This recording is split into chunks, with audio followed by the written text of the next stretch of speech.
وصلى الله تعالى على خير خلقه ونور عرشه سيدنا ومولانا محمد وعلى آله وأصحابه أجمعين برحمتك يا أرحم الراحمين.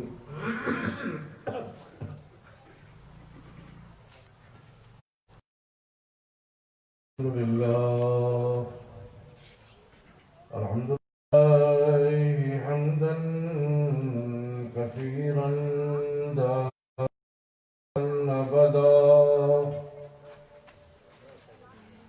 والصلاة والسلام على سيدنا ومحمد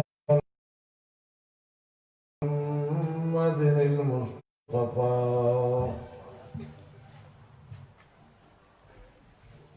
وعلى آله المجتبى وأصحابه المرتضى. أما بعد، قال الله تعالى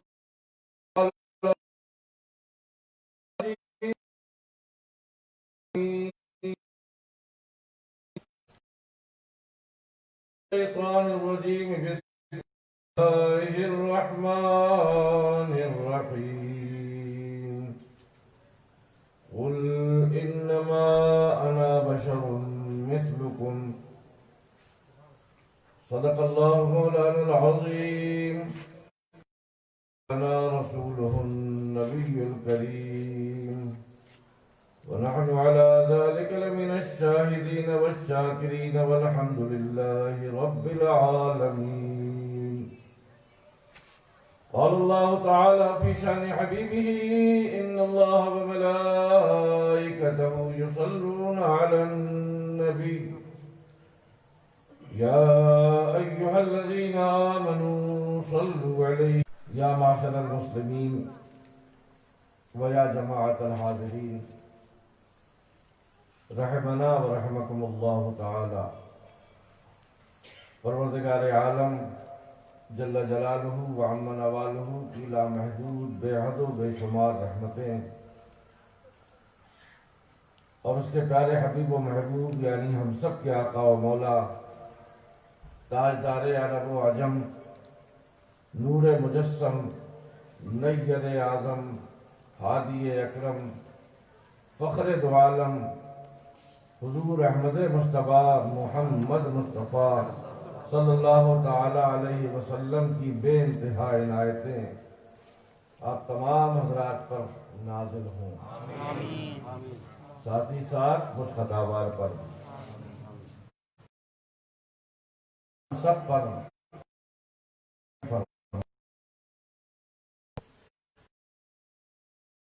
کامل عطا. مجھے اطلاع ملی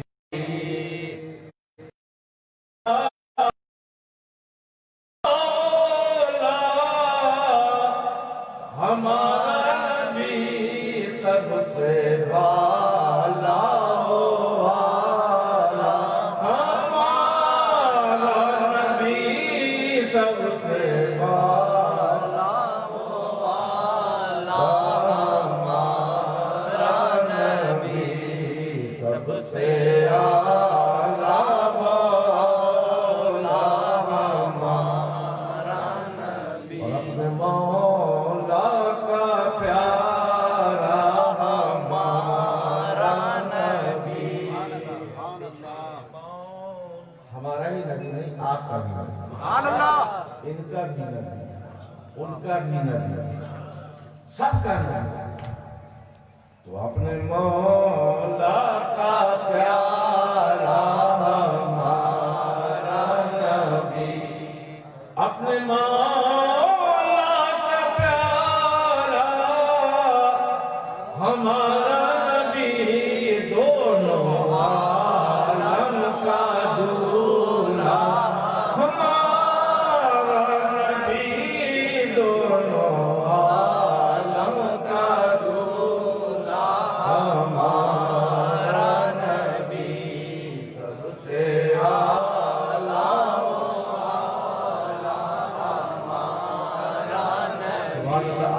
اچھے سے پڑھ رہے ہیں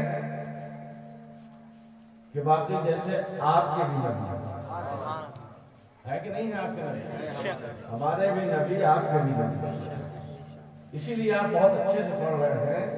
اگرچہ ہم کہہ رہے ہیں ہمارا نبی، مگر آپ بھی پڑھ رہے ہیں ہمارا نبی۔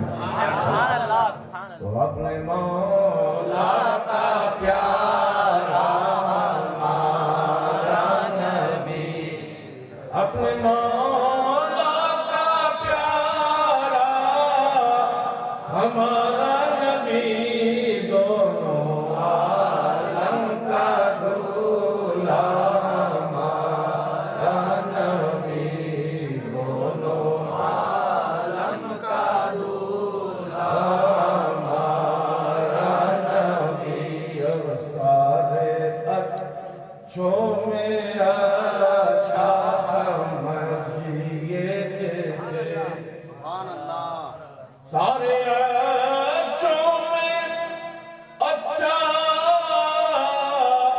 سمجھیے جسے، ہے اس اچھے سے اچھا ہمارا نبی، ہے اس اچھے سے اچھا سب سے اعلیٰ والا ہمارا نبی، سب سے اعلیٰ والا ہمارا نبی۔ کیا خبر کتنے تارے کھلے چھپ گئے، کیا خبر کتنے تارے کھلے چھپ گئے، پر نہ ڈوبے نہ ڈوبا ہمارا نبی، پر نہ ڈوبے نہ ڈوبا ہمارا نبی، سب سے اعلیٰ والا ہمارا نبی، سب سے اعلیٰ والا ہمارا نبی۔ امام سنت کہتے ہیں کہ انبیاء سے کروں عرض اے صاحبو، انبیاء سے کروں عرض اے صاحبو، کیا تمہارا نبی ہے ہمارا نبی، کیا تمہارا نبی ہے ہمارا نبی؟ تو انبیاء کیا جواب دیں گے کہ ہاں تمہارا نبی ہمارا بھی نبی ہے۔ کیا جواب دیں گے کہ جیسے سب کا خدا ایک ہے ویسے ہی، جیسے سب کا خدا ایک ہے ویسے ہی، ان کا ان کا تمہارا ہمارا نبی، کا ان کا تمہارا ہمارا نبی، سب سے اعلیٰ والا ہمارا نبی، سب سے اعلیٰ والا ہمارا نبی، اور جس کی دو بوند ہے کوثر و سلسبیل، جس کی دو بوند ہے کوثر و سلسبیل، جس کی دو بوند ہے کوثر و سلسبیل، ہے وہ رحمت کا دریا ہمارا نبی، ہے وہ رحمت کا دریا ہمارا نبی۔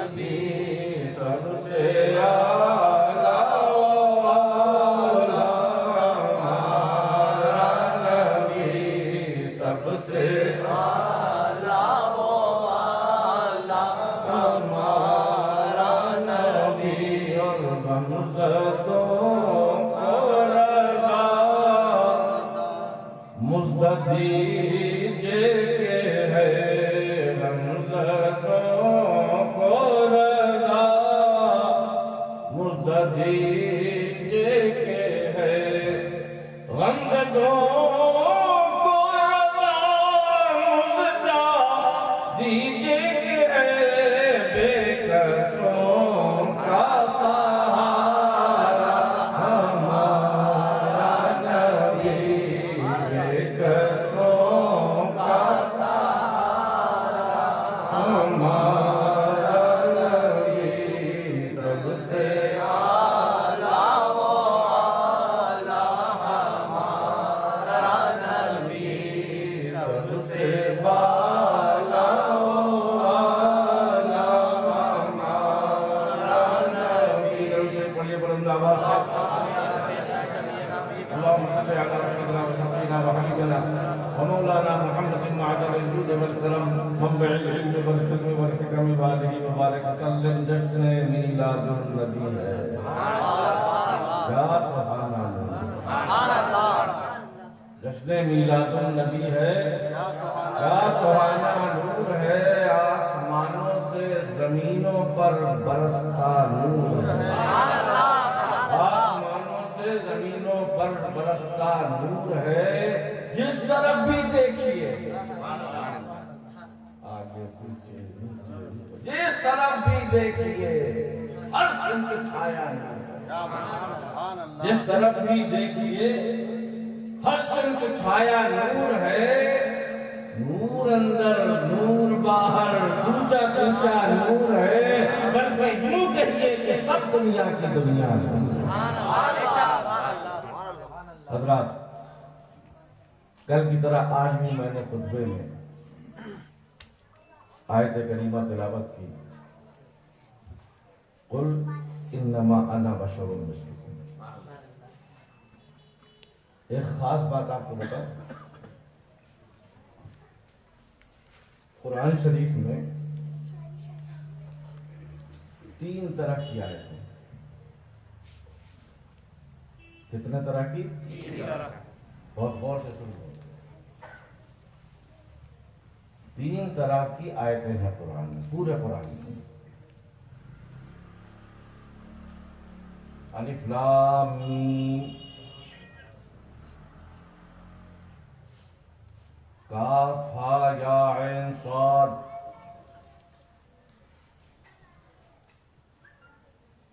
حامیم عین سین قاف یاسین طٰہٰ یہ سب آیتیں جو ہیں ان کو کہا جاتا ہے حروف مقطعات کیا کہا جاتا ہے؟ حروف مقطعات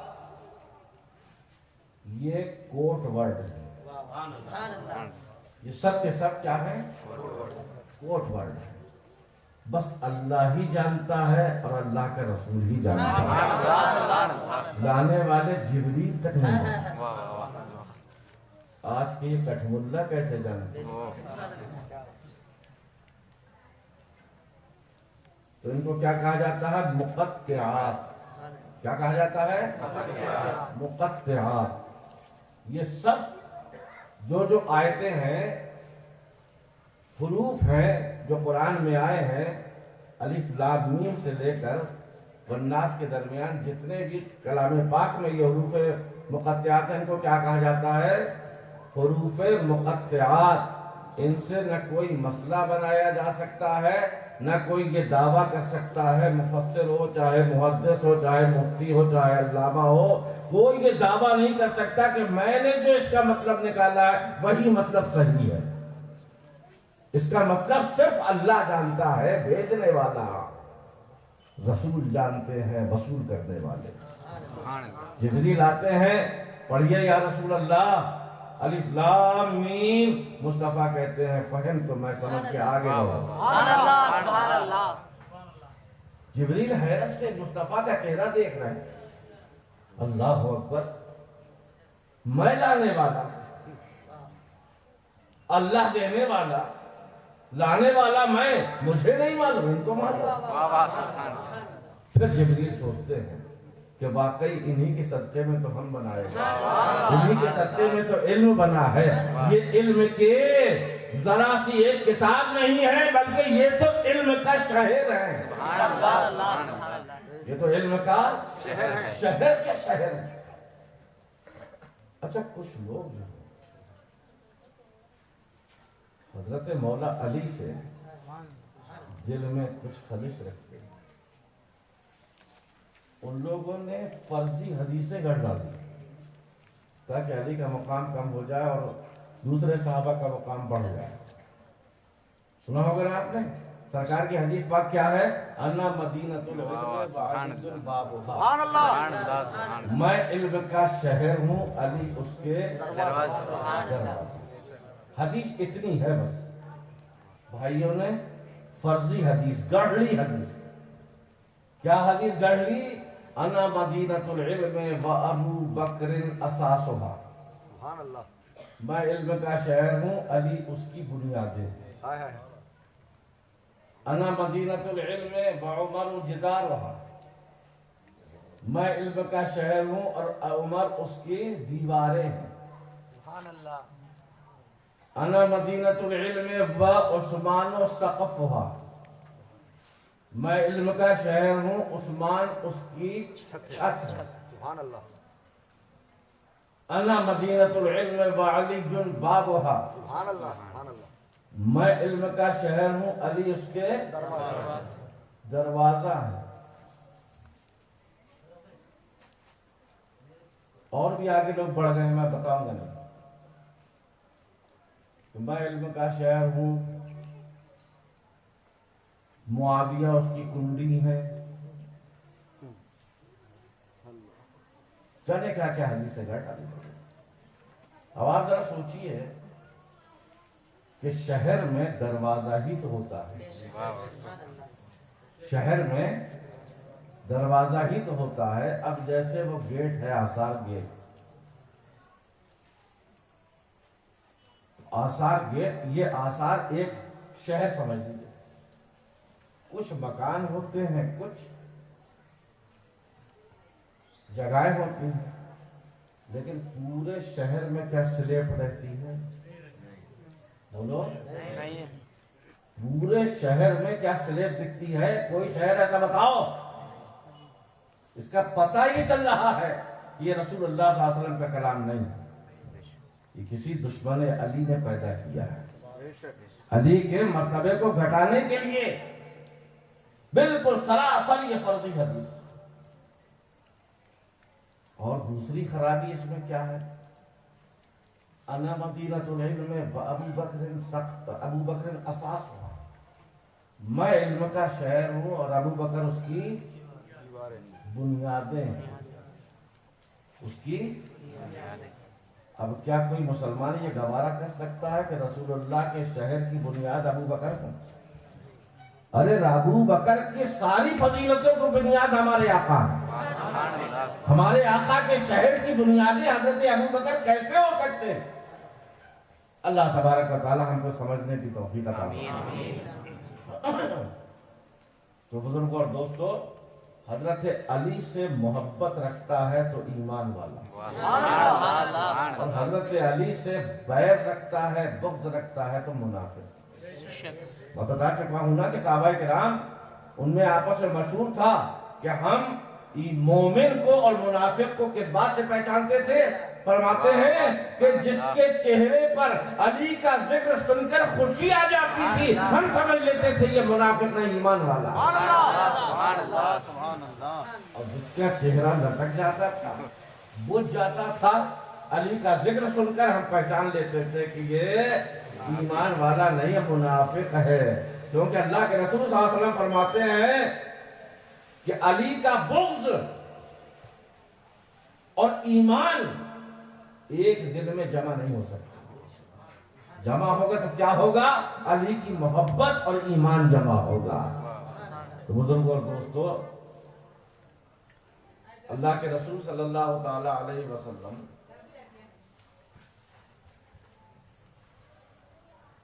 تو یہ آیت متشابہات کیا میں نے بتایا تھا؟ حروف مقطعات، تو ایک قسم الگ ہو گئی. دوسری صورت ہے، دوسری قسم ہے متشابہات. پہلی کیا ہے؟ پہلی بتاؤ مقطعات، دوسری کیا ہے؟ متشابہات. متشابہات کون سی آیتیں ہیں؟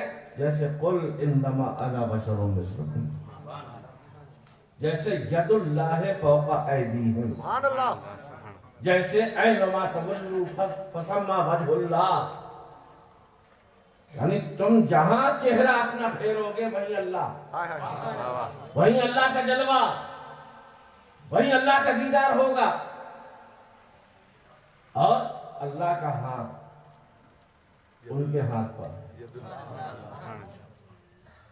اللہ تو جسم و جسمانیات سے پاک ہے.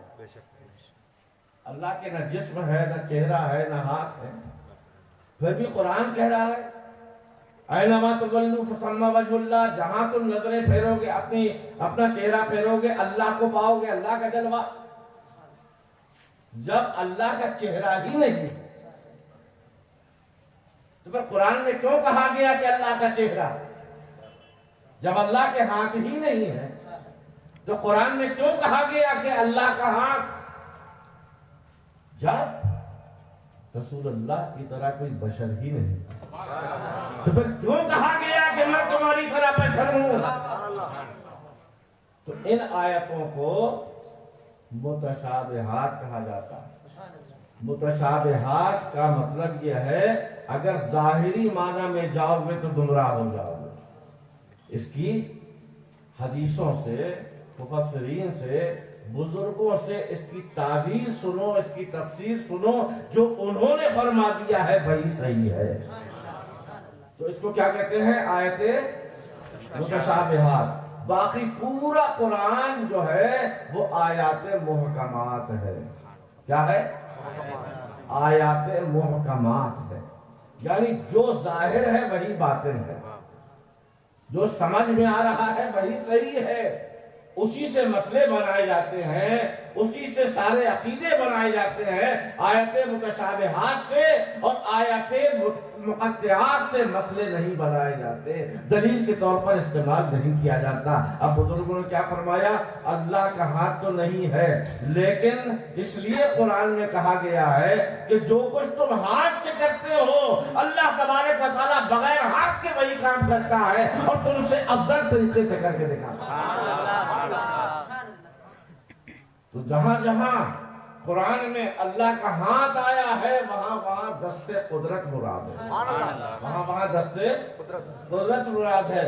اسی طریقے سے جہاں جہاں اللہ کا چہرہ آیا ہے تو ہماری تمہاری طرح اللہ کا چہرہ نہیں ہے. اللہ کا چہرہ کیا ہے؟ نور ہے. اللہ تبارک و تعالیٰ کا جلوہ کیا ہے؟ اللہ کا چہرہ کیا ہے؟ نور ہے.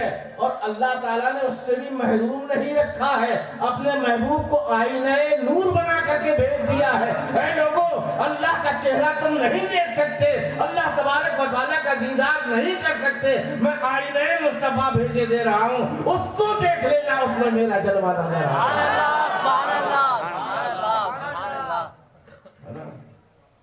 سورج کو دیکھنا ہو منڈی اٹھانے کی ضرورت نہیں، آئینہ لے لو، آئینہ لے لو، چمکدار آئینہ.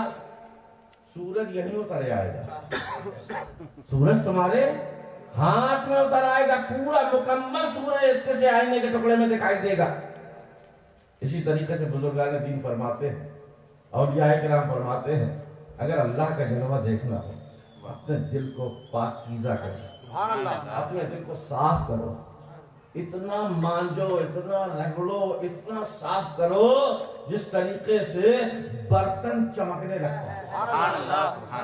جس طریقے سے اسٹیل کا برتن چمکنے لگتا ہے صاف ہو کر، اس کے بعد آئینے وہ اس میں دیکھو، چہرے کا کچھ اکثر نظر آئے گا کہ نہیں نظر آئے گا؟ اس لیے اللہ تبارک و تعالیٰ کا جلوہ ان آنکھوں سے نہیں دیکھا جا سکتا، مگر ذکر خدا سے، اللہ کے ذکر سے، اللہ کی حمد و ثنا سے، مصطفیٰ کی نعتیں پڑھ پڑھ کر، مصطفیٰ پر سلام بھیج بھیج کر اپنے دل کے سارے میل کو دور کر دو۔ اور جب تمہارا دل ایک وقت ایسا آئے گا کہ ذکر خدا سے جب تمہارا دل آئینے کی طرح صاف ہو جائے گا تو دل کے آئینے میں ہے تصویر یار، دل کے آئینے میں ہے تصویر یار، جب ذرا گردن جھکائی دیکھو تو قل انما انا بشر مثلکم کون سی آیت ہے؟ بہت ٹف سبق ہے، اس لیے بھول جاتے ہیں، آسان نہیں۔ کون سی آیت ہے؟ قل انما انا بشر مثلکم متشابہہ، سبحان اللہ، بھولیے گا نہیں۔ اب جو اس میں کہا گیا تو اس کا ظاہری معنی اگر جو مراد لے گا وہ گمراہ ہو جائے گا۔ تو اب بتائیے کہ ہم ظاہری معنی نہ لیں تو کون سا باطنی معنی ہے؟ تو اس کی تعبیر یوں کی جائے گی کہ جو گمراہ لوگ ہیں ان کے لیے کہا گیا ہے کہ انما انا بشر مثلکم۔ سبحان اللہ، تو ابھی نہیں سمجھ میں آیا؟ کبھی ابو بکر صدیق کے لیے نہیں کہا گیا کہ میں تمہاری طرح ہوں، کبھی عمر کے لیے نہیں کہا گیا کہ میں تمہاری طرح ہوں، کبھی عثمان کے لیے نہیں کہا گیا کہ میں تمہاری طرح ہوں، کبھی ایمان والوں کے لیے نہیں کہا گیا کہ میں تمہاری طرح ہوں، بلکہ کافروں کے لیے کہا گیا، مشرکوں کے لیے کہا گیا کہ اے مشرکو، یہ جس کو تم محمد کی صورت میں دیکھ رہے ہو یہ کوئی بھوت نہیں ہے، یہ کوئی جن نہیں ہے، یہ کوئی باگڑ بلّا نہیں ہے، یہ کوئی ہیبت ناک چیز نہیں ہے، ارے یہ تو تمہاری طرح ہے۔ جب اپنی طرح سمجھو گے تو قریب آؤ۔ اچھا یہاں بتاؤ، اگر بھوت آ جائے تو آپ ایسے بیٹھے رہو؟ بھاگ جاؤ گے؟ سب سے پہلے یہی بھاگے گے، کیونکہ سب سے پہلے انہوں نے جواب دی۔ اگر جن آ جائے بڑی بڑی سینگیں، خالی فوٹو دیکھ کر ڈر جاتے ہو، تو اگر سچ مچ سے جن آ گیا یہاں ایک بھی دکھائی دے گا نہیں، سب فرار۔ کیوں؟ اس لیے کہ آدمیوں سے ڈرتا ہے۔ تو اب رسول اللہ صلی اللہ تعالیٰ علیہ وسلم کے کمالات دیکھ کر یہ درختوں سے سجدہ کروا رہا ہے، سورج کو پلٹا رہا ہے، یہ چاند کے 2 ٹکڑے کر رہا ہے، یہ درختوں کو سلامی کے لیے بلا رہا ہے، یہ حکم دے رہا ہے، تو اس کا قدم پتھر کو موم بنا رہا ہے، یہ چل رہا ہے تو رفتار کا یہ عالم ہے، ایک قدم یہاں ایک قدم عرص اعظم پر۔ سبحان اللہ، سبحان اللہ۔ یہ جن ہے کہ بھوت ہے کہ کوئی بلا ہے، انسان ہوتا تو ہماری طرح ہوتا، مشرکین نہیں قریب آ رہے ہیں۔ قولوا لا الہ الا اللہ، مشرکین قریب نہیں آ رہے، بات ہی نہیں سن رہے۔ اللہ نے فرمایا اے محبوب، ہم نے تم کو تبلیغ اسلام کے لیے بھیجا ہے، ہم نے تم کو لوگوں کو ہدایت دینے کے لیے بھیجا ہے۔ اے اللہ میں کیا کروں، میرے پاس قریب ہی نہیں آ رہے۔ اللہ نے فرمایا قل انما انا بشر مثلکم، جب تم یہ کہو گے کہ میں تمہاری طرح بشر ہوں، ساری جماعت تمہارے پاس آ جائے گی، اور جو ایک مرتبہ تمہارے پاس آ گیا سچے عقیدے کے ساتھ وہ مومن کامل بن کر یہ ہے آیت متشابہہ۔ اس کا مفہوم ظاہری لوگ غلط ہو جائے۔ اچھا یہ بتاؤ، ابو جہل سے سرکار نے فرمایا کیا کہ میں تمہاری طرح ہوں؟ آج کے 2 ٹانگ والوں سے سرکار نے فرمایا کیا کہ میں تمہاری طرح ہوں؟ اللہ کے کہنے سے کہا، اللہ کے کہنے سے کہا، اور علی کو بغیر کہے کہا۔ ان سے تو کہا کہ میں تمہاری طرح بشر ہوں، علی سے تو کہا کہ علی تم میرے بھائی، علی سے تو کہا علی تم میرے بھائی، علی مومن ہے۔ جو ایمان والا ہوتا ہے رسول اللہ لاکھ اس کو اپنا بھائی کہے مگر اس کو اجازت نہیں ہے کہ وہ اپنے آپ کو رسول اللہ کا بھائی کہے، ہے نا؟ وہ اپنے آپ کو اب مدینے میں ہجرت کر کے کم سے کم 10 سال کا زمانہ گزرا.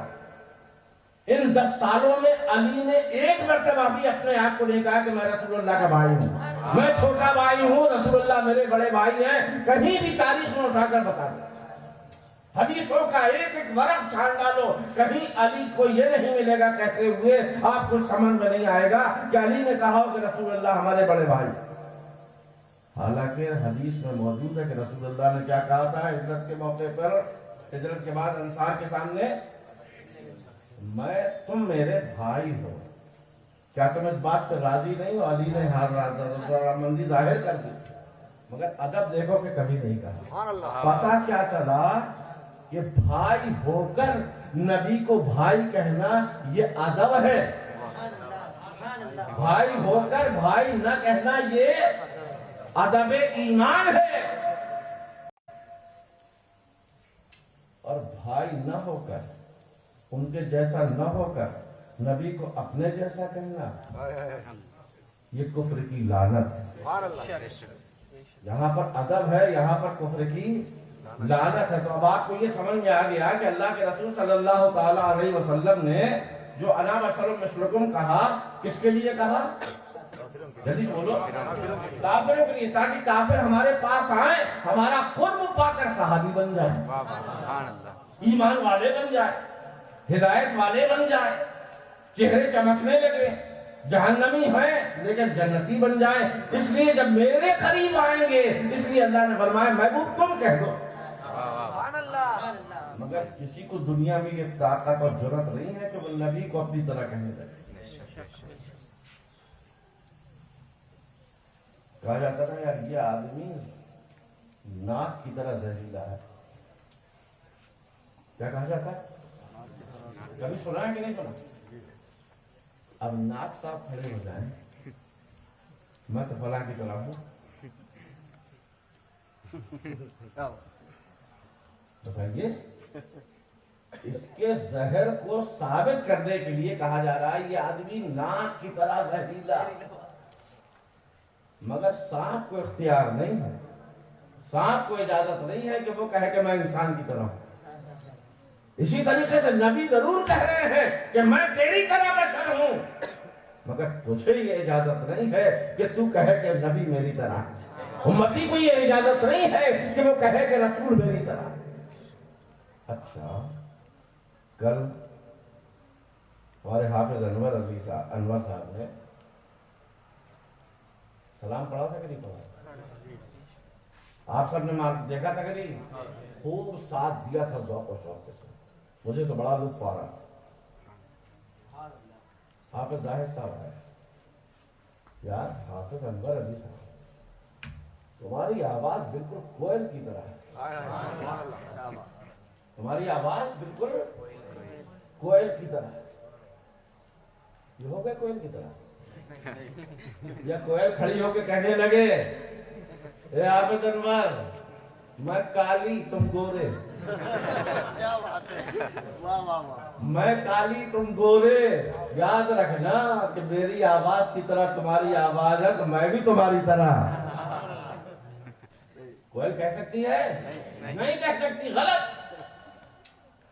تو بزرگ دوستو، نبی کو اپنے جیسا کہنا کفر کی بولی، اور رسول اللہ کو اپنا آقا و مولا ماننا ایمان کی بولی. ایک مرتبہ صحابہ کرام یہ کیا کہا کرتے تھے؟ کہیں سے ثابت کر کے دکھا دو کہ کسی بھی صحابی نے یہ کہا ہو کہ نبی ہماری طرح عام بشر ہے اور ہم نبی ہمارے بڑے بھائی. قیامت آ جائے گی مگر کوئی دکھا نہیں سکتا. یہ صحابیوں کے راستے سے بھٹکے ہوئے ہیں، اسی لیے تو وہابیوں کا راستہ گزار. ایک مرتبہ اللہ کے پیارے رسول صلی اللہ علیہ وسلم نے اللہ تبارک و تعالیٰ کی رضا کے لیے روزہ رکھا.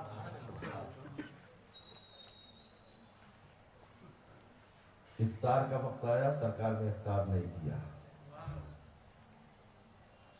پھر نیت کر لی دوسرا روزہ رکھا. صحابہ کرام پر تو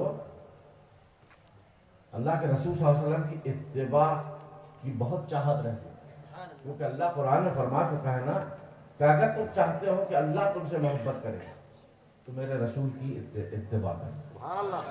اس لیے ہر وہ کام جو رسول اللہ صلی اللہ علیہ وسلم کرتے تھے صحابہ کرام کوشش کرتے تھے کہ ہم بھی وہی کام کریں تاکہ اتباع نبی کے صدقے میں اللہ تعالی ہم سے محبت کرنے لگے. تو سرکار نے روزہ رکھا، صحابہ کو معلوم ہوا تو انہوں نے بھی روزہ رکھنا شروع کر دیا. اب جب صحابہ کو یہ معلوم ہوا کہ سرکار نے روزہ رکھا مگر سحری بھی نہیں کی، دوسری اور افطار بھی نہیں کیا، تو صحابہ کرام نے سوچا یہ بہت افضل روزہ ہوگا، انہوں نے بھی بغیر سحری کے روزہ رکھا. تیسرا دن آیا، اللہ کے رسول صلی اللہ علیہ وسلم نے 2 دن کی طرح تیسرے دن بھی بغیر افطار کے بغیر سحری کے تیسرا روزہ رکھ لیا. بشر کی طاقت اور ہوتی ہے، نور کی طاقت اور ہوتی ہے. بشر کی طاقت 1 دن 2 دن 3 دن بھوکا پیاسا رہے گا گر پڑے گا، اور نور کی طاقت عمر بھر نہ کھائے. یہ تو اس لیے کھایا تاکہ ہمیں کھانے کا سلیقہ آ جائے، پانی اس لیے پیا تاکہ ہمیں پانی پینے کا طریقہ معلوم ہو جائے، نماز اس لیے پڑھی. یہ تو بہت پہلے پڑھ چکے ہیں نماز. کنت کنزا مخفیا، چھپا ہوا خزانہ. جب اللہ نے اپنے نور سے اپنے محبوب کو نور کو بنایا تو نور نے اللہ کی معرفت حاصل کی. اے اللہ، اب 1,00,000 برس کا ایک سجدہ ہو رہا ہے. یہ نماز جو پڑھی جا رہی ہے یہ ہم کو اور آپ کو سلیقہ سکھانے کے لیے نماز پڑھی جا رہی ہے. تو اب صحابہ کرام کتنے روزے رکھے سرکار نے؟ 3 روزے. تیسرے دن مسجد نبوی میں صفیں کم ہو گئی. کوئی صاحب پڑھے ہیں اپنے بستر پر، اٹھنے کی طاقت نہیں. کسی کو گھر ہی میں نماز پڑھنے کے توفیق ہو رہی ہے، مسجد آنے میں گرنا پڑے چکر کھا. 3 دن گزر جانے کا. اچھا، سرکار نے پھر چوتھا روزہ رکھا، پھر 5واں روزہ رکھ لیا. جب 3 دن گزر گئے مکمل تو اللہ کے رسول صلی اللہ علیہ وسلم نے دیکھا کہ جماعت میں نمازی کم آ رہے ہیں. پوچھا کیا حال ہے صحابہ کا کہ جو نماز میں کمی دکھائی دے رہی ہے؟ لوگوں نے کہا یا رسول اللہ آپ کی طرح روزہ رکھ رہے ہیں.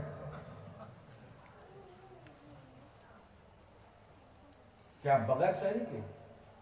کیا بغیر افطار کے؟ ہاں یا رسول اللہ آپ بھی بغیر سحری کے رکھ رہے ہیں، آپ بھی بغیر افطار کے روزہ رکھ رہے ہیں. آپ کے جانثار صحابہ کرام نے بھی آپ کی طرح مسلسل 3 روزے رکھے، کوئی گر پڑا اور کسی نے 4 بھی روزے رکھ لیے.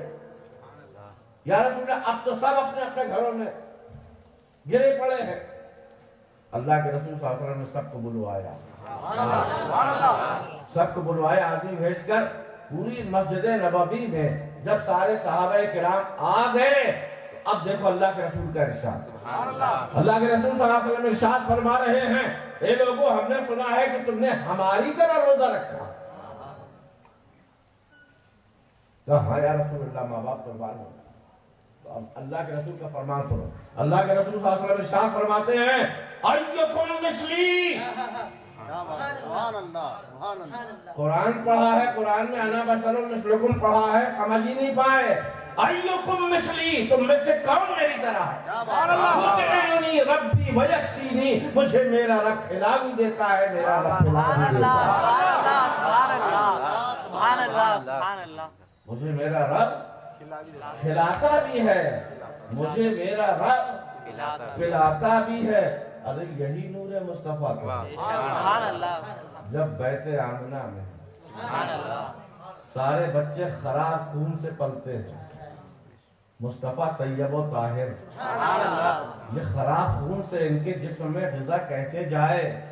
اس لیے اللہ تعالیٰ نے وہ نالی ہی نہیں بنائی، وہ نشی نہیں بنائی جس کے ذریعے سے بچے کی ناف سے نلی پڑھ کر بچے کے ماں کے شکم سے جوائنٹ کر دی جاتی ہے کہ ماں کا جتنا خراب خون ہے جو حیض کے لیے نکلتا رہتا ہے ہر مہینے، جب سے عورت حاملہ ہو جاتی ہے وہ خون روک دیا جاتا ہے. کیوں؟ تاکہ بچے کی غذا بنتا رہے. وہ ناپاک خون، وہ غلیظ خون بچے کی غذا بنتا رہتا ہے، مگر بچہ جب تک ماں کے پیٹ میں رہتا ہے اسی خون سے پرورش پاتا ہے، اور جب بچہ پیدا ہوتا ہے تو اس وقت اس کی نال کاٹی جاتی ہے. اس وقت اس کی نال کاٹی جاتی ہے. یہ نشان ناف کا جو ہے اسی کاٹنے کا.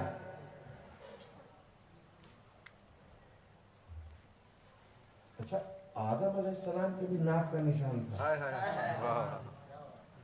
آپ سوچ سکتے ہو نا، یہ کس ماں کے پیٹ سے جنم؟ بھائی یہ کس ماں کے پیٹ سے جنم؟ تیری کی اماں کون ہے؟ آپ کو معلوم ہے؟ آدم علیہ السلام کی اماں کا نام نہیں معلوم آپ لوگوں کو؟ ادھر والوں کو معلوم ہے؟ ارے تھی نہیں، ایک صاحب کہہ رہے ہیں تھی نہیں تو کہاں سے بتا دیں. تو آدم علیہ السلام کے نا ابا نا اماں. پھر نشان کیوں تھا؟ پھر نشان کیوں تھا؟ کوئی دوسرا اعتراض کرے میں پہلے بتا دے رہا ہوں. اگر آپ سے کوئی سوال کرے تو بتاؤ کیا جواب دو گے؟ کہ اماں سے یہ نلی جڑی رہتی ہے بچے کی ناف سے، دونوں ملے رہتے ہیں، اور ناف کے ذریعے سے خراب خون پیٹ میں جاتا ہے اور اس سے بچہ پرورش پاتا ہے. اب آدم علیہ السلام کی جب اماں ہی نہیں تھی، ہماری ہی بھی نہیں رہے، تو ان کے ناف کا نشان کیوں تھا؟ ہم بتائیں آپ کو. سننا چاہو گے کہ نہیں سننا چاہو گے؟ آدم علیہ السلام کا پتلا بن رہا ہے، مٹی گونجی جا رہی ہے، مٹی گونجی جا رہی ہے. پتلا اللہ جیسا چاہ رہا ہے ویسا جبریل پتلا بنا رہا ہے. کاہے کا پتلا ہے؟ مٹی کا پتلا ہے. کاہے کا پتلا ہے؟ مٹی کا پتلا. پیر بن گئے، ہاتھ بن گئے، چہرہ بن گیا، ناک بن گئی، آنکھیں بن گئی، کان بن گئے، پورا جسم بن گیا. پلین. ابھی نشان نہیں، ابھی ناف کا نشان نہیں. حضرت جی سبحان اللہ، کیا ہو رہا ہے؟ شرک ہو رہا ہے کہ بدعت ہو رہا ہے؟ کیا ہو رہا ہے؟ فرشتوں نے بتایا. آپ کو نہیں پتا؟ آپ والے استاد ہیں، آپ کو نہیں پتا؟ کہا نہیں مجھے نہیں پتا. کیا ہو رہا ہے؟ کہا یہ اللہ کا خلیفہ بن رہا ہے. یہ اللہ کا خلیفہ بن رہا ہے ہمارے ہوتے ہوئے. میں تو نوری فرشتوں کا سردار، جنت میں جھولا جھول جھول کے میں تم کو سبق پڑھاتا ہوں، میرے بغیر اجازت کے، میرے بغیر پوچھے ہوئے، میرے بغیر مشورے کے یہ اللہ کا خلیفہ بنتا ہے. اور سنیے حضرت جی،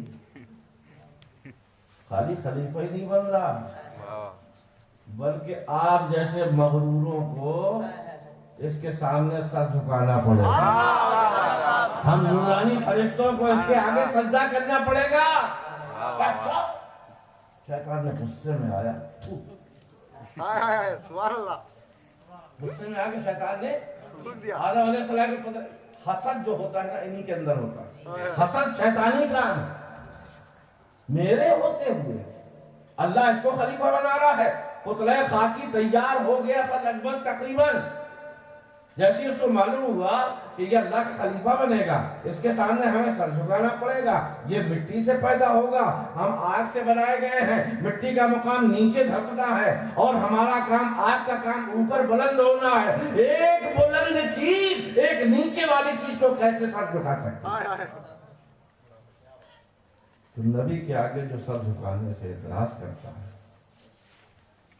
سمجھ لو کہ وہ شیطانی ہے. اور جو صحابہ کرام تعظیم کرتے تھے، جو تعظیم نبی کرے وہ سمجھ لو کہ صحابی، صحابیوں کے طریقے پر چلنے والا۔ اب شیطان نے کیا کیا؟ جلن میں، حسد میں، تکبر میں آ کر کیا کیا؟ پھوٹ دیا۔ شیطان کا تھوک کہاں پر پڑا؟ ناف پہ، ٹھیک جہاں ناف کی جگہ ہے وہاں پر جا کے شیطان کا تھوک ناف کے پڑنے کے بعد اللہ تعالیٰ نے جبریل کو بلایا، اے جبریل، اس کمبخت نے میرے نبی کے جسم کو ناپاک کرنے کی کوشش کی، یہ بھی ناپاک ہے، اس کا تھوک بھی ناپاک۔ اے جبرائیل، جاؤ جلدی سے آدم کی جسم کی مٹی سے اتنا حصہ نکال دیا، اتنا حصہ نکال دیا۔ اب جبریل کے ہاتھوں سے وہ مٹی ناف کی جگہ سے نکالی گئی، جہاں تھوک تھا پوری نکال دی گئی۔ یا اللہ، یہ ناپاک مٹی میں کیا کروں اس کا؟ جبریل پوچھ رہے ہیں، جبریل اللہ تبارک و تعالیٰ سے پوچھ رہے ہیں کہ میں اس کا مٹی کا کیا کروں؟ اللہ نے فرمایا کتا بنا دے، اللہ نے فرمایا کتا بنا دے۔ اب کتا بنا۔ مفسرین فرماتے ہیں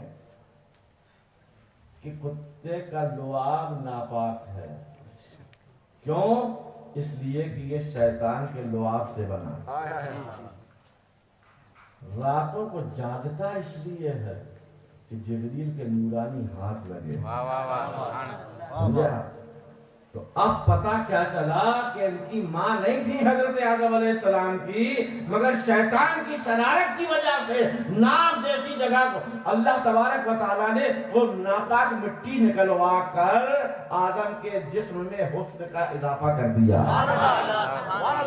اب اگر آپ کسی بچے کا پیٹ دیکھو جس کے اس میں ناف کا نشان نہ ہو تو بدنما لگے گا کہ نہیں؟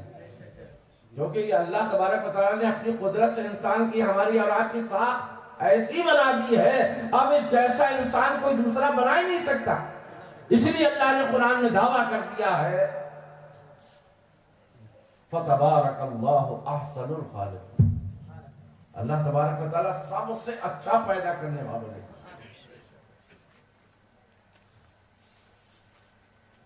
اللہ کے پیارے رسول صلی اللہ علیہ وسلم کس کے پیٹ میں پرورش پائے؟ بی بی حلیمہ کے، بی بی آمینہ۔ اگر ہم ٹیڑھا ٹیڑھا نہ بولے تو تم سیدھا سیدھا بولتے ہی نہیں۔ تو حضرت آمینہ سرکار کی والدہ ماجدہ جو ہے دائی حلیمہ بھی ہے نا، انہوں نے دودھ پلایا، مگر اصلی ماں کون ہے؟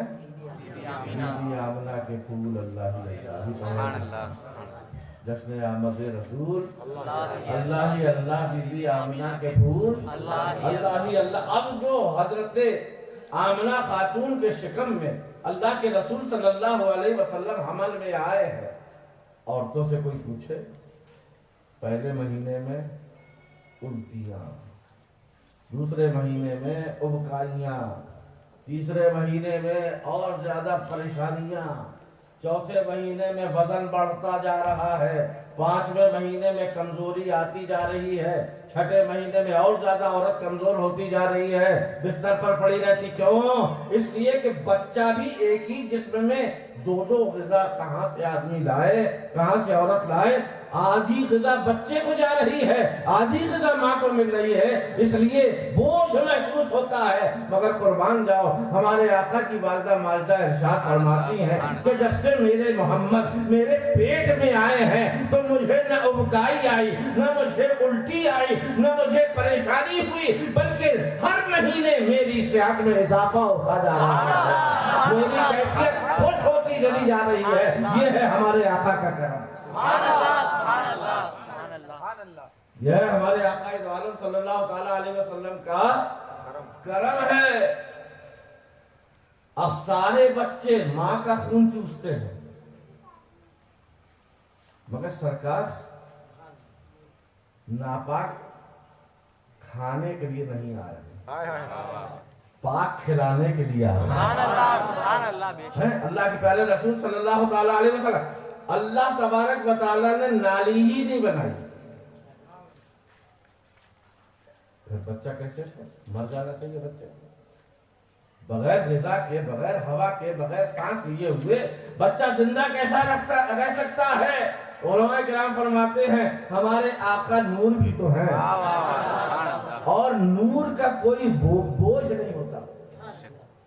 بشر کا بوجھ ہوتا ہے، ماؤں کے پیٹ بڑے ہوتے ہیں، لیکن نور کا کوئی وزن نہیں ہوتا۔ اس لیے آپ کو گرانی حضرت عامرہ خاتون کی نہیں ہوئی، اور آپ فرماتی ہیں ہر مہینے ایک ایک پیغمبر کی روح میرے پاس آتی تھی اور مجھے سلام کرتی تھی۔ میں سمجھتی تھی مجھے سلام کیا جا رہا ہے، فرماتی ہیں کہ میں کہتی تھی مجھے آپ سلام کریں، کہا نہیں تیرے پیٹ میں سید الانبیاء ہیں، ان کو سلام کریں۔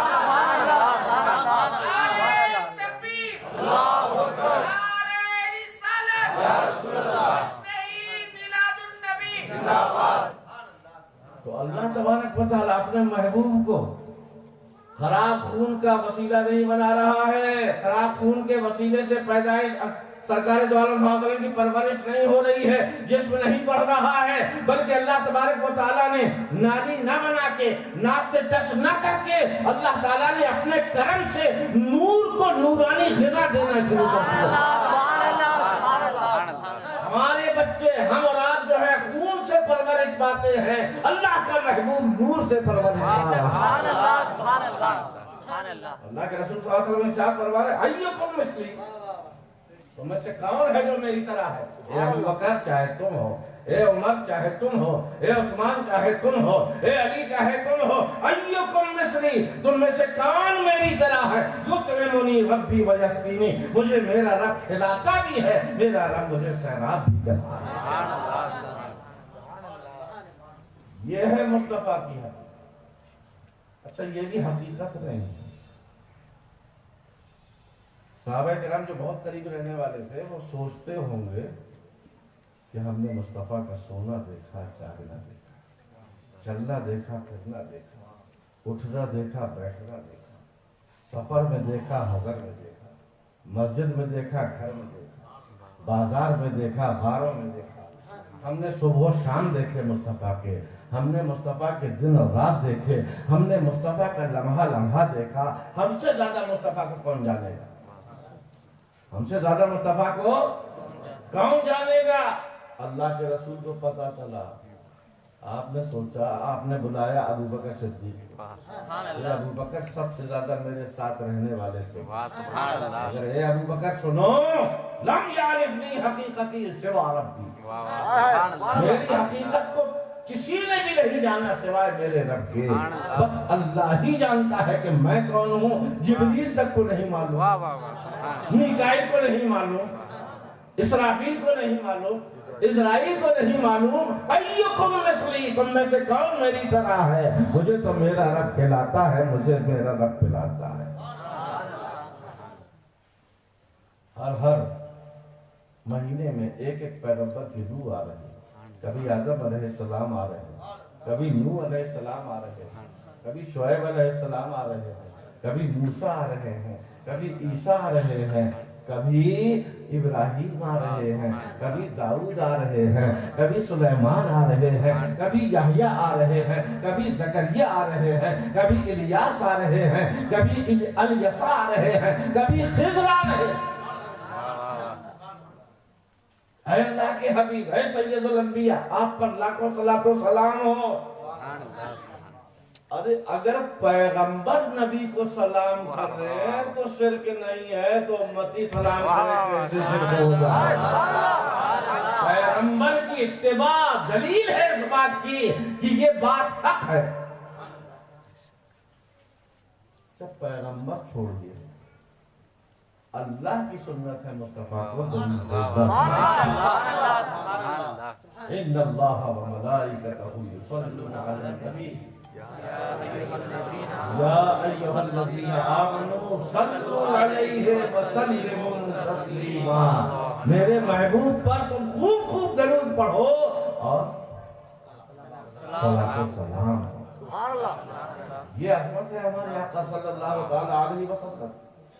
تو آپ کو معلوم ہے کہ اللہ تبارک و تعالیٰ نے کیوں حکم دیا اپنے محبوب کو، اے محبوب میں نہیں کہتا تم کہو انا بشر مثلکم، تاکہ یہ سارے گمراہ تمہارے قریب آ جائیں راہ ہدایت پر۔ سبحان اللہ۔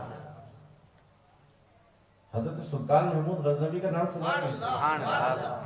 سنا ہے؟ چپراسی تھے،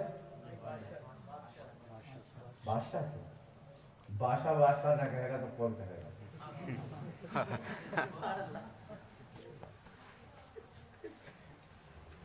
کیا تھے یہ؟ شہنشاہ تھے، بادشاہ۔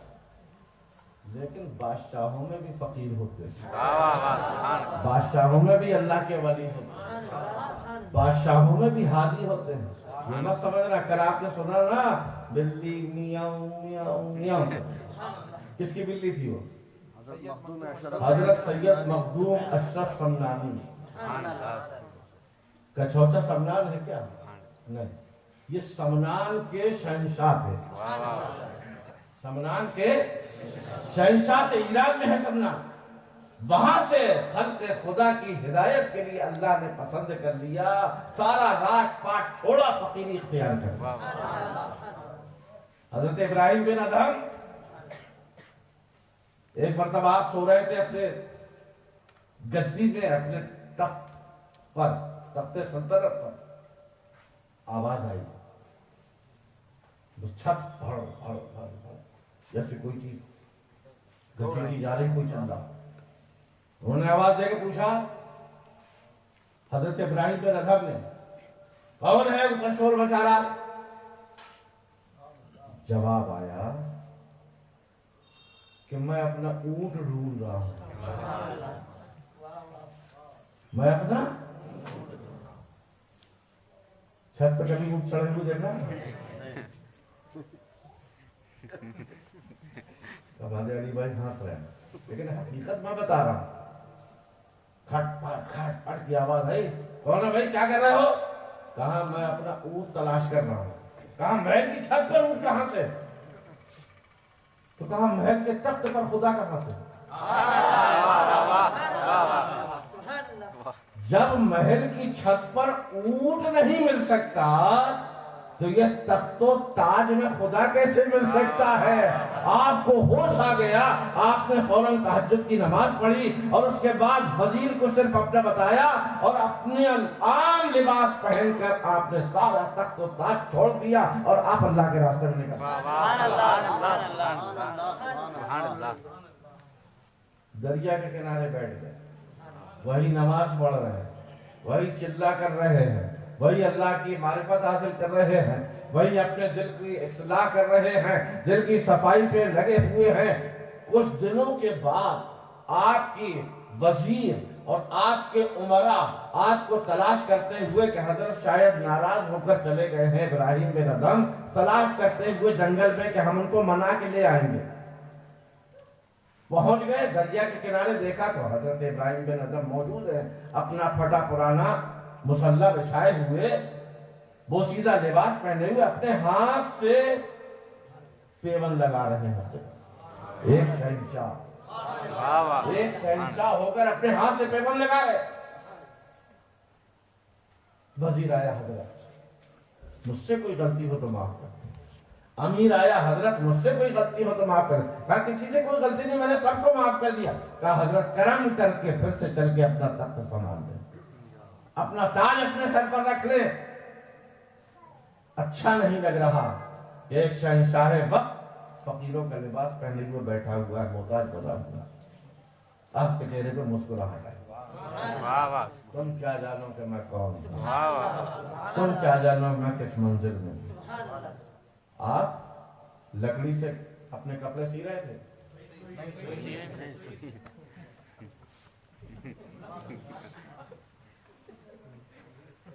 سوئی سے سی رہے تھے۔ اچھا ہم نے مان لیا آپ کی بات، سوئی سے اپنے کپڑے سی رہے تھے، پیون لگا رہے تھے۔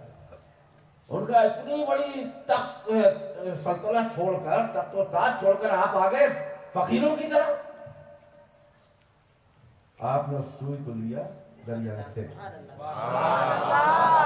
سوئی کو لیا دریا میں پھینک دیا. کہا تمہیں اپنی سلطنت پہ ناز ہے؟ میری سوئی نکال کے دیکھا. تمہیں اپنی سلطنت پہ ناز ہے؟ تم وزیر ہو، تم امیر ہو، تم خزانچی ہو، تم یہ ہو، تم وہ ہو، تم کوتوال ہو، سب کچھ سکی، لیکن اتنی بڑی سلطنت رکھتے ہو، میری ایک معمولی سوئی نکال کر تب میں مان لوں گا کہ وہ سلطنت اچھی. چل چلوں گا تمہارے ساتھ. سب ہاتھ باندھے کھڑے رہے. سوچ بھی سکتا ہے کوئی کہ دریا سے مچھلی کی اتنی سی سوئی کو ڈھونڈے گا؟ نہیں ڈھونڈ سکتا کوئی. اس کے بعد آپ نے کہا دیکھو میری سلطنت دیکھنا چاہتے ہیں؟ میری سلطنت دیکھنا چاہتے ہو؟ کہا سرکار اس میں فقیری میں سلطنت کہاں سے؟ ارے کہا فقیری ہی تو سلطانی ہے.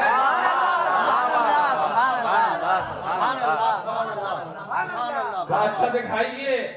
آپ نے فرمایا اے دریا کی مچھلی ہو، میری سوئی میرے پاس لے آ.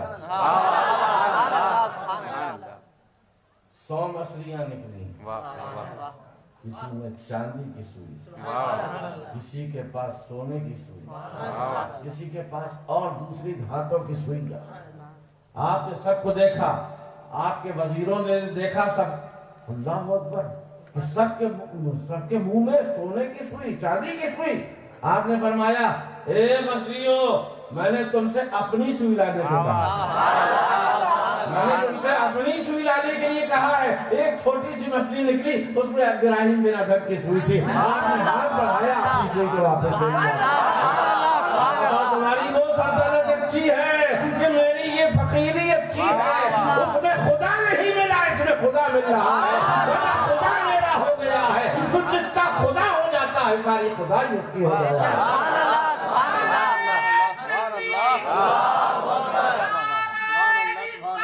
یا رسول اللہ زندہ باد، زندہ باد. تو حضرت مخدوم اشرف سمنانی بادشاہت چھوڑ کے فقیری اختیار. ابراہیم بن ادھم نے بادشاہت چھوڑ کر فقیری اختیار کی. اللہ اکبر. اب ان کی حقیقتیں کون جانے. ہمارے مصطفیٰ صلی اللہ تعالیٰ علیہ وسلم ارشاد فرماتے ہیں کہ ایکم مثلی، تم میں سے کون میری طرح ہے؟ تو سلطان محمود غزنوی فقیر تھے نا. پھر آگے وہیں پہ چلے تھے جہاں سے شہنشاہ تھے. اب تو سب لوگ بولو گے نا بادشاہ تھے، شہنشاہ تھے، مگر ایسا بادشاہ کبھی کبھی ملتا ہے. 5 وقتہ نمازی، تہجد گزار، عاشق شب زندہ دار. اللہ تبارک و تعالیٰ کی محبت میں، اللہ تبارک و تعالیٰ کے عشق میں اپنے دن رات قربان کرنے والا، اور اللہ تبارک و تعالیٰ کی مخلوق کے لیے ہدایت کا سامان پہنچانے والا. بڑے بڑے علامہ، بڑے بڑے عبادت گزار، مفتی سب ان کی بارگاہ میں جمع رہتے تھے. حضرت سلطان محمود غزنوی آج کل کے حاکموں کی طرح نہیں تھے. قتل ہو رہا ہے، فساد ہو رہا ہے، مودی جی کچھ بول ہی نہیں رہے. ریپ ہو رہے ہیں، مودی جی کچھ بول ہی نہیں رہے. لوگ انتظار کر رہے ہیں. ایسا حاکم نہیں ہونا چاہیے. حاکم ہو تو محمود غزنوی، حاکم ہو تو ہمارے فاروق جیسے. یہ دن بھر سلطنت کے کاموں میں، اللہ کے کاموں میں لگے رہتے تھے. رات کا تھوڑا سا حصہ سوتے تھے. اس کے بعد تہجد پڑھ کر لباس بدل کر مخلوق خدا کی دستگیری کے لیے گلی گلی چکر لگایا کرتے تھے. چہرے پر نقاب ڈال لیا کرتے تھے. ان کو کوئی پہچاننے والا نہیں ہوتا تھا. یہ چاہتے تھے کوتوال پہ ہم بھروسہ نہ کریں. یہ چاہتے تھے کہ ڈی ایم پہ ہم بھروسہ نہ کریں. یہ چاہتے تھے سی او پر ہم بھروسہ نہ کریں. یہ چاہتے تھے کہ ہم حاکموں پر بھروسہ نہ کریں. اپنی آنکھوں سے بھی تو دیکھیں کہ ہماری رعایا کتنی خوش ہے، کتنی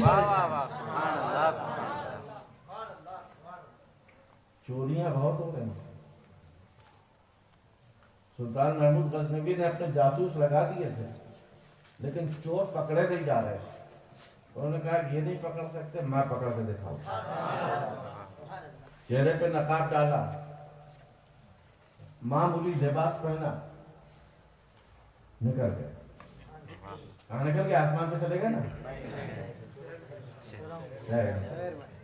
گلیاں گلیاں گلیاں، ادھر سے ادھر ادھر سے ادھر. ایک جگہ چوراہا تھا، جیسے یہ چھوٹی سی گلی ہے، ادھر بھی راستہ، ادھر بھی راستہ، ادھر بھی راستہ، چوک. وہاں 4 آدمی بیٹھے ہوئے میٹنگ کر رہے ہیں، پلاننگ کر رہے ہیں. محمود غزنوی چہرے پہ نقاب ڈالے ہوئے پتلی سی گلی سے آئے، اور جیسے ہی چوروں نے دیکھا کہ کوئی آ رہا ہے، سب بھاگنے لگے ادھر. سلطان محمود غزنوی نے کیا کیا کہ اگر یہ چور ہیں، ایک اس راستے میں بھاگا، ایک ادھر بھاگا، 2 ادھر بھاگے، میرے ہاتھ کچھ نہ آئے گا. تو آپ نے وہی چلا کے کہا کہاں جا رہے ہو؟ کہاں جا رہے ہو؟ انما انا بشر مثلکم. ارے بھاگو مت، میں تو تمہاری طرح ایک انسان ہوں، میں تو تمہاری طرح ہوں. اب چور نے سمجھا کہ چور ہے، بدماش نے سمجھا کہ بدماش ہے. اچھے نے کبھی نہیں سمجھا، ابو بکر صدیق نے کبھی نہیں سمجھا، فاروق اعظم نے کبھی نہیں سمجھا، ابو جہل نے سمجھا. جب چاروں ہاتھ سے نکل گئے، بھاگنے لگے، تو محمود غزنوی نے کہا کہاں جا رہے ہو بھائی؟ میں تو تمہاری طرح ایک آدمی ہوں، تمہاری طرح میں دھوکہ کھا گئے، تمہاری طرح میں. 2 ادھر سے لوٹے، ایک ادھر سے، ایک ادھر سے. دیکھنے لگے محمود غزنوی کو، اور قریب آئے اور قریب آئے، مگر چہرے پہ نقاب پڑا. آنے کے بعد کہنے لگے محمود غزنوی تم لوگ بھاگے کیوں تھے بھائی؟ کہا ہم سمجھے کہ کوئی کوتوال آ رہا ہے. کہا پھر رک کے ہوئے؟ کہا تم تو ہماری طرح ہو نا، ہم بھی.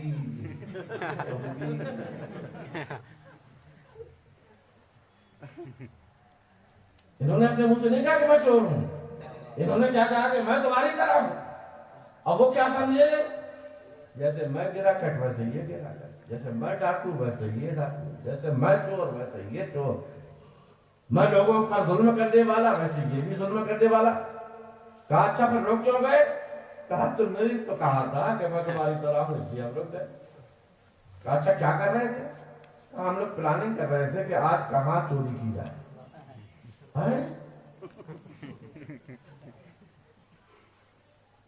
اب تم آ گئے ہو 5ویں، اب پوری مٹھی ہماری بند ہو. ابھی تک 4 پہ انگوٹھا خالی تھا، اب تو 5 ہم ہو گئے، اب مٹھی بن گئی. کہا پھر کیا کرنا ہے؟ کہا ہم یہی پلاننگ کر رہے تھے کس کے یہاں چوری کی جائے. کہا چوری کرنا محمود غزنوی کی سلطنت میں بہت بڑے دل گردے کا کام ہے. یہ بتاؤ کہ کچھ تمہارے اندر کمال ہے بھی کہ نہیں ہے؟ عام آدمی، عام چوروں کے کوئی مثال نہیں، کیا کمال ہے؟ ارے کہا آپ کمال نہ پوچھئے، ہمارے اندر تو اتنا بڑا کمال ہے کہ ہم جانوروں کی بولیاں پہچانتے ہیں. کتا کیا کہہ رہا ہے ہم سمجھتے ہیں، بلی کیا کہہ رہی ہے ہم جانتے ہیں.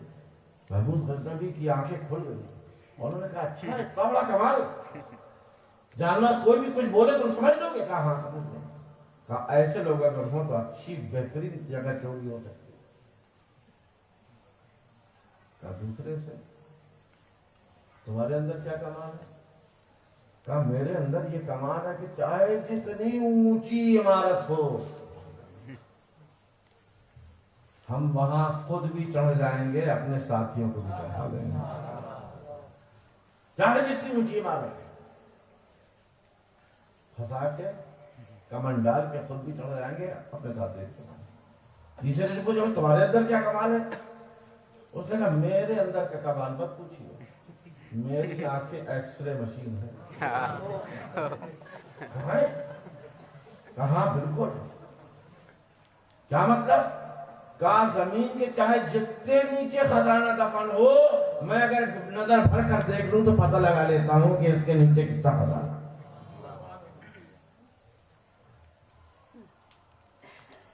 کتنے بچے؟ محمود غزنوی نے کہا بھیا تم ہی بچے ہو، تم بتا دو تمہارے اندر کیا کمال ہے؟ کہا میں ایک مرتبہ رات کے اندھیرے میں جس کسی کو دیکھ لیتا ہوں تو دن کے اجالے میں 100 سال کے بعد بھی اگر میں زندہ رہا تو پہچان لیتا ہوں۔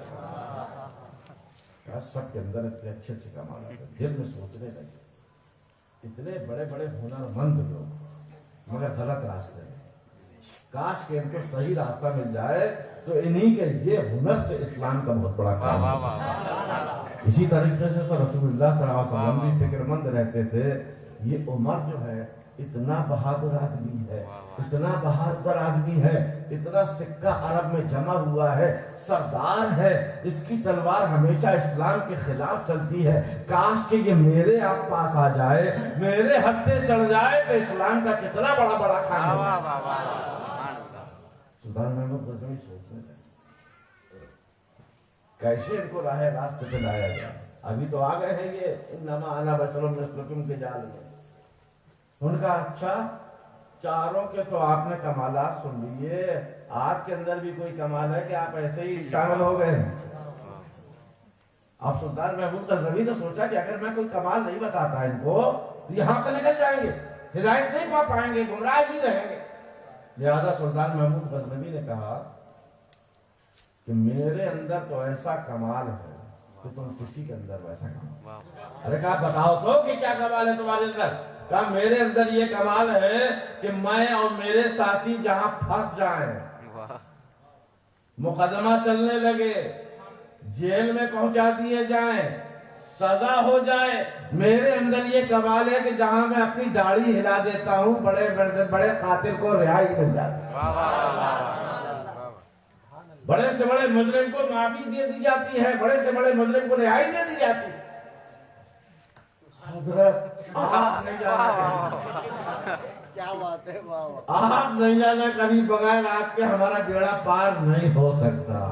ایسے ہی تو قیامت میں سرکار دو عالم صلی اللہ علیہ وسلم کے آگے پیچھے ہم گناہگار لگے ہوئے، سرکار آدم علیہ السلام نے جھٹلا دیا، ہم کو ٹھکرا دیا، ابراہیم علیہ السلام نے ٹھکرا دیا، سارے پیغمبروں نے ٹھکرا دیا، اذهبوا الى غیری، اذهبوا الى غیری، میرے آقا آپ مت ٹھکرائیے گا، اگر آپ کے دامن کرم سے ہم کو شفاعت نہیں ملی تو پھر ہمارا کون پرسان حال۔ اتنے بڑے بڑے کام سوچ رہے تھے۔ اچھا تم لوگوں نے کیا میٹنگ کی تھی؟ کہا بہت بڑے سیٹ کے ہاں آج ہم کو چوری کرنے کا پلان بنا رہے ہیں۔ ہم کیا چھوٹے موٹے سیٹوں کے ہاں چوری کریں؟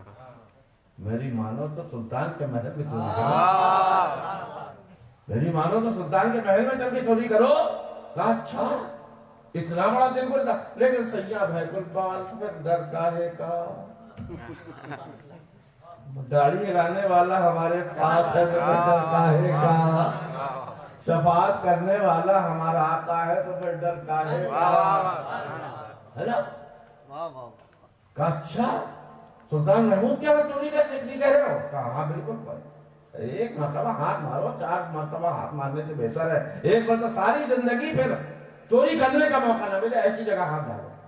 کہا بات تو تمہاری صحیح، سینکڑوں جگہ چوری کرنے سے ایک جگہ چوری کرنا بہتر۔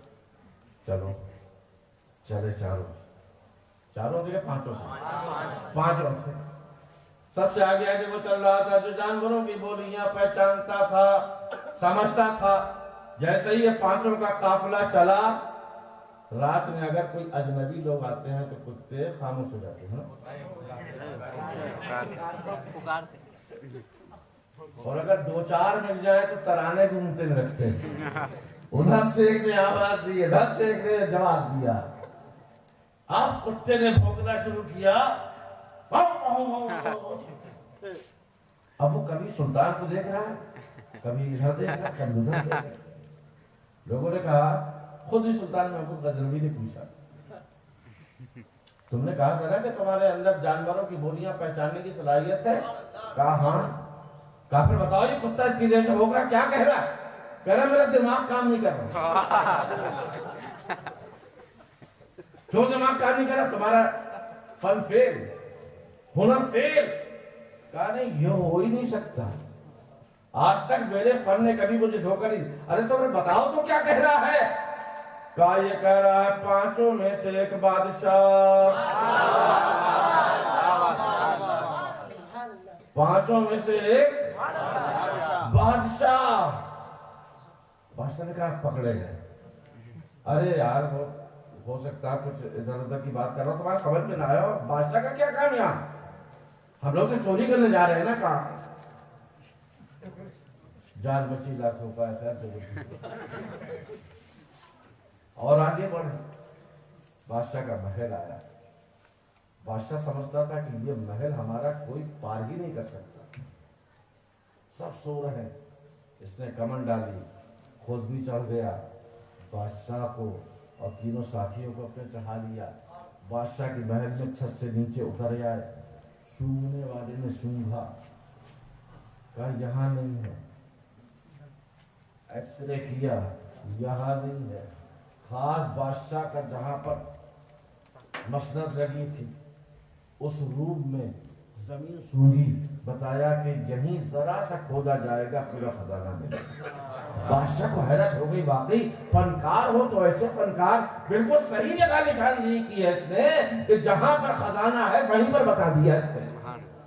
دھیرے دھیرے آہستہ آہستہ خزانہ نکالا گیا، کوئی اٹھنے لگا، بوریوں میں بھرا گیا، 3-4 بوریوں میں، سونا ہی سونا، سونا ہی سونا۔ سب بڑے خوش ہو رہے ہیں کہ اب کبھی چوری کرنے کی ضرورت ہی نہیں پڑے گی۔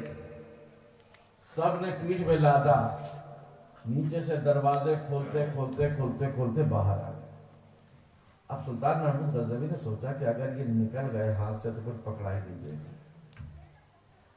جنگل میں جانے کے بعد اس نے کہا دیکھو ہماری ایک بات مانو۔ کہا کیا؟ کہا کہ معمولی آدمی کے ہم نے کیا کریں گے، اللہ چوری نہیں کی، بادشاہ وقت کے یہاں چوری کی، اور صبح سے پولیس جو ہے جیسے پتا چلے گا ویسے ایک ایک گھر میں چھانبین شروع ہو جائے گی، خزانہ پکڑا جائے گا، ہم نہیں پکڑے جائیں گے۔ کہا پھر کیا کرنا چاہیے؟ کہا یہ درخت دکھ رہا ہے نا، یہیں پر گڈھا کھودو اور سارا مال یہیں پر دفن، اور سب ایک دوسرے کے پتے لے لو۔ پتے لینے کے بعد جب 30-40 دن گزر جائیں گے اس کے بعد ایک دوسرے کو اطلاع کر کے جب معاملہ ٹھنڈا پڑ جائے گا اس کے بعد اطمینان سے خزانے کی تقسیم کر دی جائے گی۔ ٹھیک ہے، بہت اچھی رائے ہے بھائی۔ سب نے خزانہ وہیں دفن کیا اور دفن کرنے کے بعد ایک دوسرے کا پتہ دے چلا۔ اب سلطان آئے، فجر کا وقت ہونے والا، جیسے ہی اپنے دربار میں پہنچے دیکھا سب لوگ سو رہے ہیں اور فجر کا وقت ہو رہا ہے۔ سلطان محمود غزنوی نے اذان دینے کا حکم دیا، مؤذن کو بلا کے اذان ہوئی اور اس کے بعد نماز ادا کی۔ نماز ادا کرنے کے بعد شہر کے کوتوال کو بلایا، کہا تمہیں پتا ہے کچھ کیا ہوا؟ کہا سرکار کچھ نہیں پتا۔ کہا یہ 3-4 پتے لو، ان سب کو اریسٹ کر کے لیا۔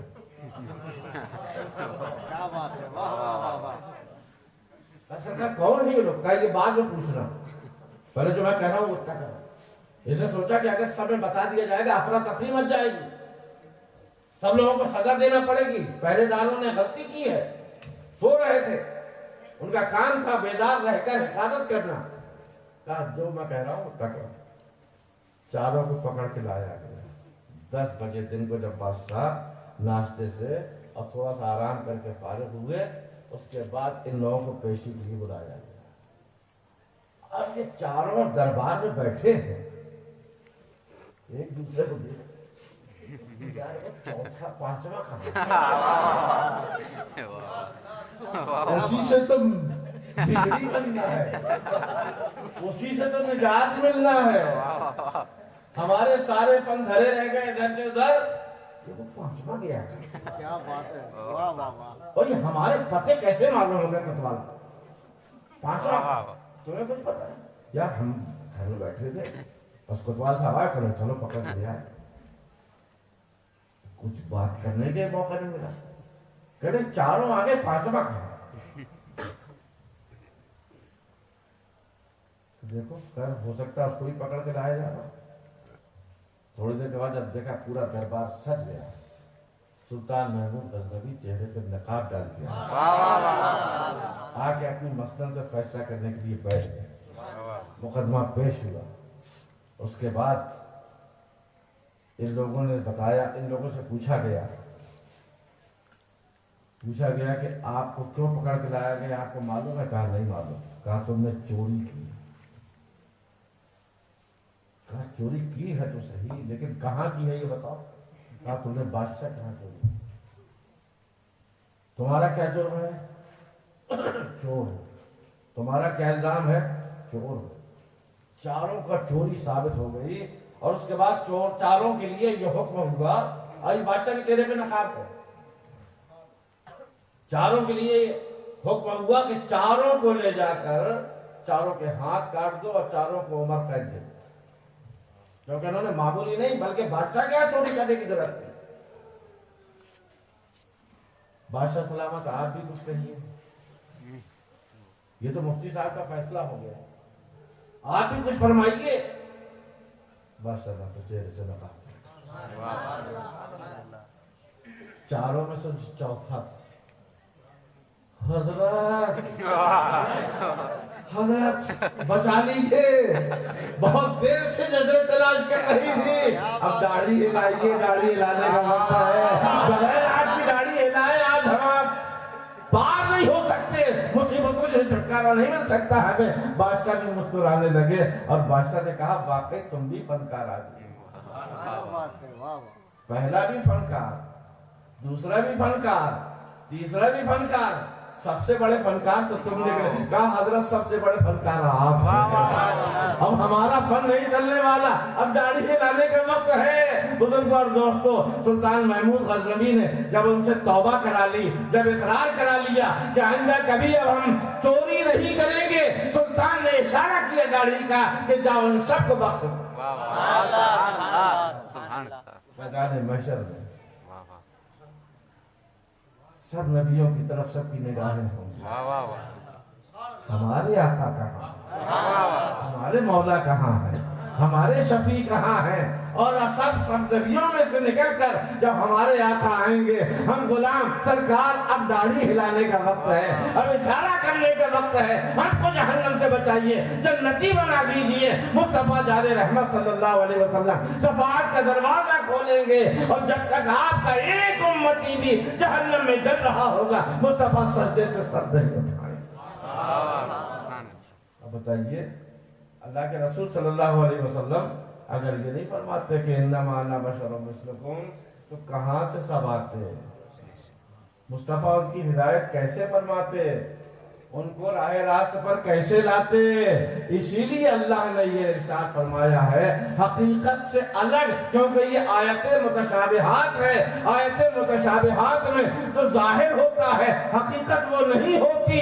اس لیے ظاہر طور پر جو بات سمجھ میں آتی ہے یہ دشمن سمجھتے ہیں. حقیقت یہ ہے کہ اللہ کے رسول صلی اللہ علیہ وسلم نے اس لیے فرمایا کہ میں تمہاری طرح بشر ہوں، تاکہ ہر قسم کے گمراہ لوگ ہمارے پاس آئیں اور پھر قیامت کے دن سرکار اپنی داڑھی ہلا کے سب کو جنتی بنا دے. تو قل انما انا بشر مثلکم، اے پیارے مصطفیٰ آپ کہہ دیجئے کہ میں تمہاری طرح ایک بشر ہوں. ورنہ کہ نسبت خاک را با عالم پاک اللہ کے رسول صلی اللہ علیہ وسلم کے جسم اقدس کا سایہ نہیں تمہارا سایہ پڑتا ہے. اللہ کے رسول صلی اللہ تعالیٰ علیہ وسلم 4 دن تک نہ کھائیں، کوئی فرق نہیں پڑتا، نوری غذا ملتی رہتی ہے.